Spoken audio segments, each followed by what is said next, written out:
Right then, welcome back to the channel. Manchester United have beaten Leicester at home and genuinely did not expect the result that we saw from the first 20 minutes of the game or so. Leicester were brilliant and United couldn't string passes together, couldn't get any sort of string of possession going together. Leicester was centrally overloading, getting 3v2 in United's box, and you know that they put crosses in the box as well. They create loads in that sort of central area, and they're pushing and they're pushing and they're pushing. And I even tweeted in the first half, man, Leicester look like they're going to score first here. I thought United would score, but I thought Leicester are taking the lead here all day long. David De Gea is keeping us in it. He's pulling out incredible saves. That's the one thing with it, you've always been able to rely on David De Gea with his shot stopping. There's some other areas of his game where you need a little bit of work, and that's by the by. His shot stopping, as he proved again today, sensational. Absolutely kept Manchester United in the game. Because if Leicester had got one or two, which they might have deserved, they could have shut up shop, changed tactics, denied United the space, stopped playing so high, which is where we ended up getting our breakthrough and getting our noses in front so we could go on and actually start playing some football. We got the first. We get the second, which, how that was onside, I don't know. But, well, hey, it was onside. Happy days. And then Jason Sanchez delivers for the third. I don't know what...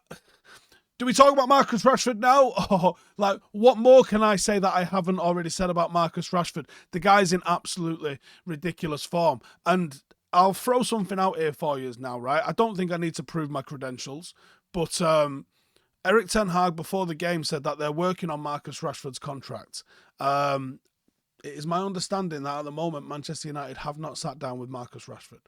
So what he means by working on it, maybe that's something internal. As far as I'm aware, they've not sat down. In fact, I'd go more than that. I believe they haven't sat down with Marcus Rashford at the moment. That's not to say that they won't, and that's not to say that there might not be genuinely good reasons, and I'll give you two of them in a second, for not doing so. Number one reason might be the immediate, imminent change of ownership at Manchester United. However, even in the course of ownership change, there should be still things that are getting done. And arguably, this should have been done already anyway. And even if you're not signing a contract, these contracts take multiple meetings. You know, even if it's just a sit down and sound it out so you can pass that information on to the new owners. Why hasn't that been done? Even if it's just a sit down, right then, Marcus, here's our plans for the future.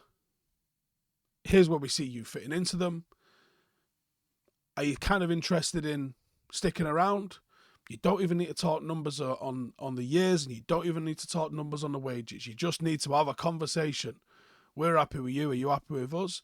What do you want to see? Because I think a lot of the times when players sit down with the club, it isn't always about how much are you going to pay me. It's about the vision and where does that player sit in with that vision. Now, it's annoying that United haven't done that so far, but one good reason for that might be the ownership. The other good reason for that might be his form. Because I tell you what, you are not in a strong position. If Manchester United would have signed Marcus up at the start of the season, when he was in poor form, and actually shown a little bit of faith in Marcus, they'd have got themselves a bargain. Because he and his management team were not exactly in the strongest of positions. They probably didn't have a million clubs coming knocking at the door, and they could have come in and said, listen, Marcus, you are our player.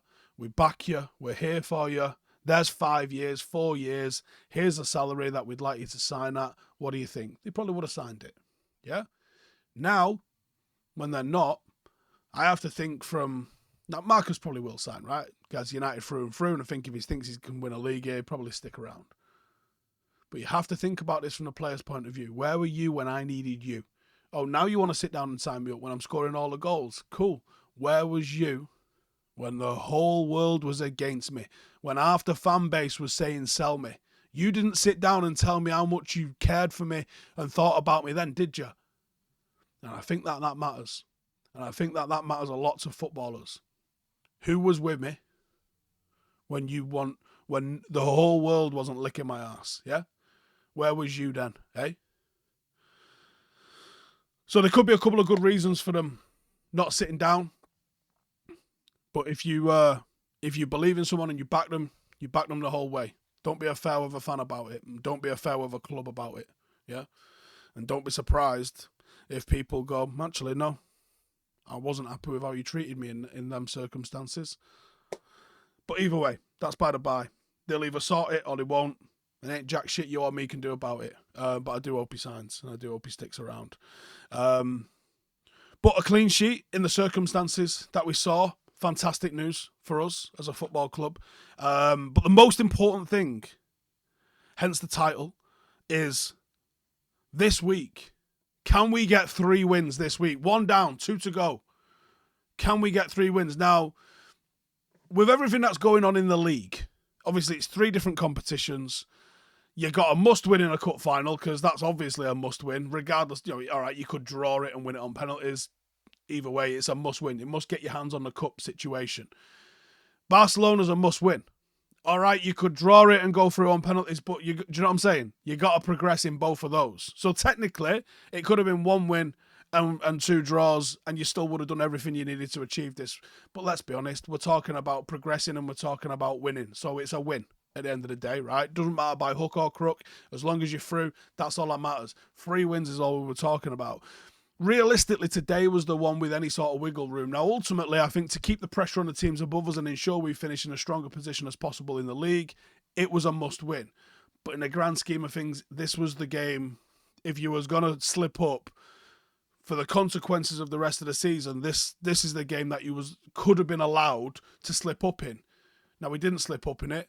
We actually rode out an incredibly difficult first 20-25 minutes and arguably shouldn't have been the team that took the lead, but we did. And we came out in the second half, we switched it up a little bit.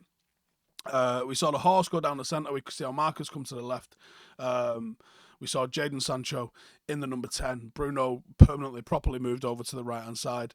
And we saw, actually started on the right-hand side, kept on the right-hand side.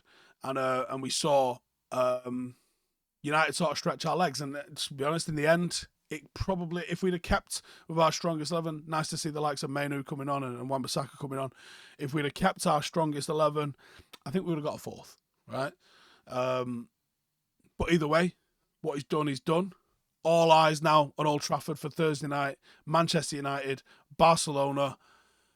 Big, big opportunity for United to take home the biggest scalp in the competition and make ourselves firm favourites for the Europa League. Pick up that win and then go to Wembley on Sunday where nothing but a win counts. 1 down, 2 to go.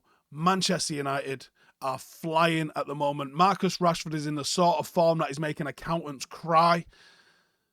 And we could be in for a hell of a week. There isn't enough rum in London for if this week ends with 2 more wins. What a week we could be in. This is just the start.